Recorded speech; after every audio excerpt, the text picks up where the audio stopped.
Ljudi, ja sam Goldenita, dobrodošli u novi video. U današnjem videu sam tu sa mojim bratom. Ćao. Bre, šta radiš ti na mom kanalu? Pa šta ti radiš ovde? Moj video. Ćao svima ljudi, i dobrodošli svi u moj novi video na ovom kanalu. Danas je tu sa mnom Sofija! Ćao ljudi, dobrodošli svi još jednom moj novi video. Drage moje, kao što vidite danas sam video snimam sa mamom. Ćao svima, moje ime je Jana i dobrodošli u moj novi video. Kad sam napravila YouTube kanal, svi mi tražite da uradim make-up kolekciju i bukvalno, znači to je najtraženiji video ikada. Tako da konačno pravim ovaj video.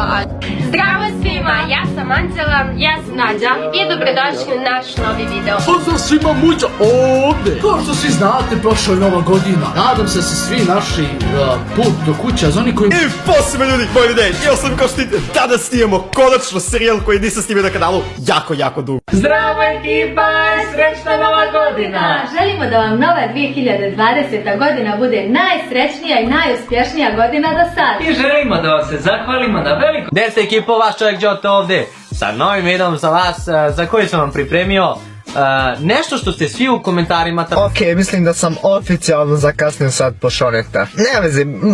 Ćao ljudi, dobrodošli u novi video, nastavljamo dalje sa FIFA 17. Ko je? Halo, tu sam. Pa čiješ ti, pa što se ne javiš? Brate, imam problem, moraš mi pomoći. Dobrodošli u novi video! Danas sam tu sa mojim drugarom, malo je reći drugarom. Ti si mi više kao brat, baka brat. Inače ljudi, ja sam zakasnio na prvi čas, tako da sad ću ići po burek, pa ćemo to snimati.